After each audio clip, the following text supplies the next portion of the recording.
That's the payment on that's 2,200 a month. So if you think about that per square foot, like per square foot per month, that payment is like 90 cents a month. I mean, that's I'm not going to call that cheap, but that's pretty affordable. Yeah. Granted, it's not, that wasn't in the best location in the Tampa metro, but still, there's plenty of housing supply now coming available from these builders. It's much more affordable than what you're seeing on the resale market.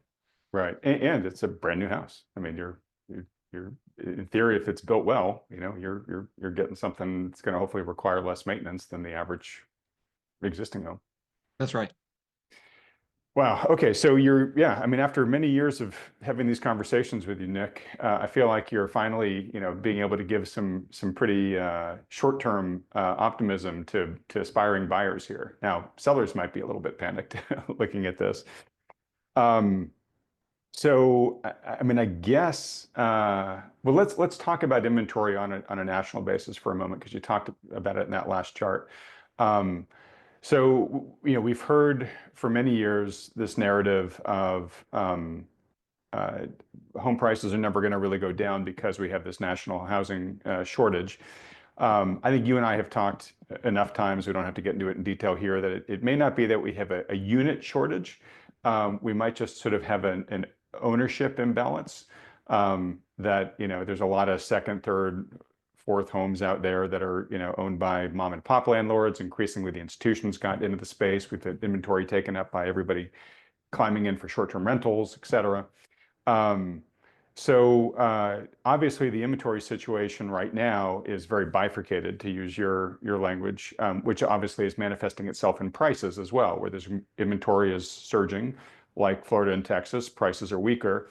In places like the Northeast or the Midwest, where inventory is much tighter, prices seem to be a lot more resilient. So what is your general outlook on inventory going forward? It seems like you think it's probably for the foreseeable future going to increase in those Western and Southern markets. Is it going to be relatively stable as far as you can tell in the Northeast and the Midwest? Yeah. So it's a great question. In the South, we are going to continue to see inventory go up in 2025 due to that builder pipeline, as well as many investors are now dumping homes in the South, because they can't really make money on rentals in the same way they used to. And So I so to feel really interrupt you confident. on this. Sorry to interrupt you, but I got to pat us on the back for at least 2 years, Nick. You and I have been calling that was going to happen. That these investors who were buying up these homes, they were going to be the weak hands. For them, it's not the roof over their head.